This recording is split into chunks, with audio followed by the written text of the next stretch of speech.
रावण जन्म का क्या है रहस्य, पता है आपको? 3 श्राप बने बड़े कारण ब्राह्मण पुत्र होकर भी उसमें कैसे आए राक्षस तत्व वाले गुण। तो चलिए फिर बता देते हैं आज के वीडियो में। रामायण का जिक्र हो और भगवान राम के अलावा रावण का नाम याद आता है ना। रावण लंका का राजा था। युद्ध में श्री राम ने उसका वध कर दिया था। लंकापति रावण महाज्ञानी पंडित था। रावण के अंदर सत्व, रज और तम तीनों ही गुण विद्यमान थे। उसमें तमोगुण सबसे अधिक, सत्वगुण सबसे कम था। वाल्मीकि रामायण के अनुसार रावण पुलस्त्य मुनि के पुत्र महर्षि विश्रवा और राक्षसी कैकसी का पुत्र था। ऐसा माना जाता है कि रावण का जन्म 3 श्राप के कारण हुआ था। एक श्राप सनकादिक बाल ब्राह्मणों ने दिया था। इसी तरह अलग अलग 2 श्राप का और भी जिक्र मिलता है। तो आइए सबसे पहले जानते हैं रावण के जन्म के पीछे का रहस्य और एक ब्राह्मण पुत्र होने के बाद भी रावण में राक्षस तत्व वाले गुण आखिर कैसे आए। वाल्मीकि रामायण के अनुसार पौराणिक काल में माली, शुमाली और मलेवन नाम के 3 क्रूर दैत्य भाई हुआ करते थे। इन तीनों ने ब्रह्मा जी की घोर तपस्या की, जिससे प्रसन्न होकर ब्रह्मा जी ने उन्हें बलशाली होने का वरदान दिया। वरदान मिलते ही तीनों स्वर्गलोक, पृथ्वीलोक और पाताल लोक में देवताओं सहित ऋषि मुनियों और मनुष्यों पर अत्याचार करने लगे। इनका अत्याचार जब काफ़ी बढ़ गया तब ऋषि मुनि और देवतागण भगवान विष्णु के पास गए और उनसे तीनों दैत्य भाइयों के अत्याचार की व्यथा सुनाई। इस पर भगवान विष्णु ने कहा कि मैं इन दुष्ट राक्षसों का अवश्य विनाश करूँगा। उधर जब यह बात माली, सुमाली और मलेवन ने सुनी तो उन्होंने अपनी सेना को लेकर इंद्रलोक पर आक्रमण कर दिया। इस पर भगवान विष्णु इंद्रलोक आकर राक्षसों का नरसंहार करने लगे। भगवान विष्णु रणक्षेत्र में आने के बाद सेनापति माली सहित बहुत से राक्षस मारे गए और शेष लंका की ओर भाग गए। उसके बाद शेष बचे हुए राक्षस शुमाली के नेतृत्व में लंका को त्याग करके पाताल में जा बसे। बहुत दिनों तक शुमाली और मलेवन अपने परिवार के साथ पाताल में ही छुपे रहे।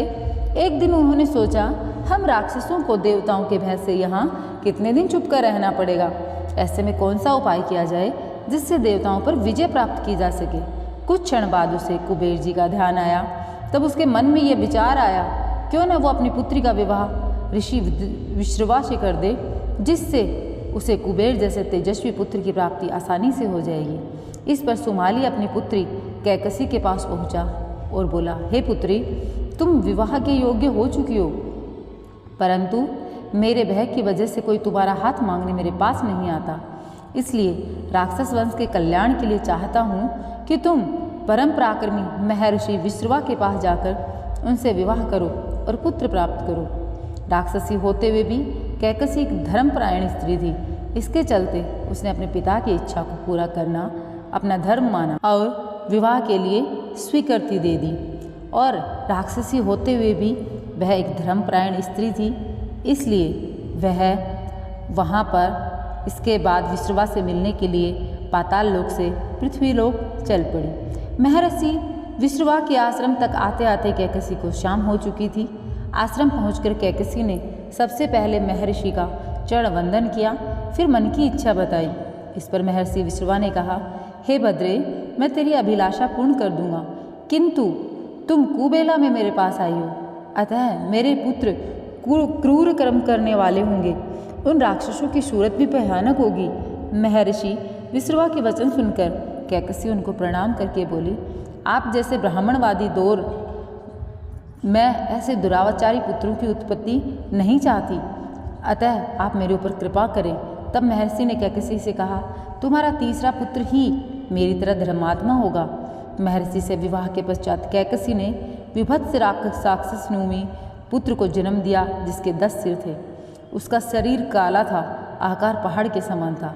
इसलिए महर्षि विश्रवा ने कैकसी के सबसे बड़े पुत्र का नाम दशग्रीव रखा, जो बाद में रावण के नाम से 3 लोकों में जाना गया। उसके बाद कैकसी ने कुंभकर्ण को जन्म दिया। उसके समान लंबा चौड़ा दूसरा कोई प्राणी न था। उसके बाद सबसे बुरी सूरत की शूर्पणखा पैदा हुई। सबसे पीछे कैकसी के सबसे छोटे पुत्र धर्मात्मा विभीषण ने जन्म लिया। अब आपको बता दूं, जिस तरीके से शास्त्रों में विदित है, लिखित है कि रावण जन्म के पीछे कुछ श्राप भी थे। तो उन्हीं श्राप में पहला नंबर का जो श्राप था वो था सनकादिक बाल ब्राह्मणों का श्राप, जिससे रावण का जन्म हुआ था। ऐसा माना जाता है कि रावण और उसका भाई कुंभकर्ण पूर्व जन्म में भगवान विष्णु के द्वारपाल जय और विजय थे। एक समय की बात है, बाल ब्राह्मण बैकुंठ जाने के लिए प्रवेश द्वार पहुँचे, जहाँ जय विजय पहले से मौजूद थे। बाल ब्राह्मणों ने अंदर जाने की मनसा जाहिर की तो जय विजय ने उन्हें रोक दिया। इसी से नाखुश बाल ब्राह्मणों ने दोनों को मृत्युलोक में जन्म लेने का श्राप दे दिया। जब जय विजय ने श्राप से मुक्ति का मार्ग पूछा, तब बाल ब्राह्मणों ने बताया भगवान विष्णु ही तुम्हें मुक्ति देंगे। नारद मोह भी रावण जन्म का कारण था। मान्यताओं के मुताबिक एक बार नारद मुनि को अहंकार हो गया कि वे माया को जीत चुके हैं। भगवान विष्णु उनके अहंकार को समझ गए। उन्होंने माया से एक नगर बनाया। नारद मुनि माया के प्रभाव से उस नगर में पहुंच गए और वहां के राजा से मिले। राजा ने मुनि को अपनी कन्या का हाथ दिखाया और विवाह योग्य वर के बारे में पूछा। कन्या को देखते ही नारद उस पर मोहित हो गए। नारद मुनि ने राजा से कहा कि कन्या का स्वयंवर चाहिए, योग्य वर मिल ही जाएगा। इतना कहकर नारद वैकुंठ पहुँचे और मन की बात बताई और उन्होंने कहा कि प्रभु, संसार में आपसे सुंदर कोई नहीं, मुझे हरिमुख यानी आप अपना मुख दे दीजिए। भगवान ने फिर पूछा, क्यों दे दूँ? नारद बोले, हरिमुख प्रभु, हरिमुख। संस्कृत में हरि का अर्थ एक बंदर भी होता है। माया रच रहे भगवान विष्णु ने नारद मुनि को बंदर बना दिया। नारद जी यही स्वरूप लेकर स्वयंवर गए। वहाँ शिव जी ने विष्णु के कहने पर अपने 2 गणों को भेज रखा था। स्वयंवर में नारद मुनि उछल उछल कर अपनी गर्दन आगे कर रहे थे कि कन्या उन्हें देखे और उनके गले में वरमाला डाल दे। उनकी यह हरकत देख कन्या हंसने लगी। शिव जी के भेष बदल कर पहुँचे गणों ने भी उनका उपहास उड़ाना शुरू कर दिया। कहने लगे, कन्या को देखकर बंदर भी स्वयंवर के लिए आ गए हैं। अपना मजाक उड़ता देख नारद ने दोनों को श्राप दिया कि तुमने मुझे बंदर कहा, जाओ, तुम लोगों को मृत्युलोक में बंदर ही सबक सिखाएंगे। शिव जी के ये दोनों गण रावण और कुंभकर्ण बने। इसके बाद नारद ने देखा कि कन्या ने जिसके गले में वरमाला डाली वह खुद श्री हरि हैं। तब नारद ने उन्हें श्राप दिया कि जिस तरह तुम मेरी होने वाली पत्नी को ले गए, मैं वियोग विलाप कर रहा हूँ। एक दिन तुम्हारी भी पत्नी का हरण होगा और तुम विलाप में वन वन भटकोगे। इस तरह राम और रावण का जन्म होना तय हुआ। और प्रताप भानु के कारण भी रावण राक्षस बने थे। तो वो कहानी भी सुन लीजिए। सतयुग के अंत में एक राजा हुआ करते थे प्रताप भानु। वह एक बार जंगल में राह भटक गए और एक कपट मुनि के आश्रम में पहुंच गए। यह कपटी मुनि प्रताप भानु के द्वारा ही हराया हुआ एक राजा था। उसने राजा को पहचान लिया, लेकिन प्रताप भानु कपटी मुनि की असलियत नहीं पहचान पाए। इस तरह मुनि ने राजा की ऐसी बातें बताई जो सिर्फ जानने वाले ही जानते होंगे। इससे राजा को लगा कि यह कोई सिद्ध पुरुष है।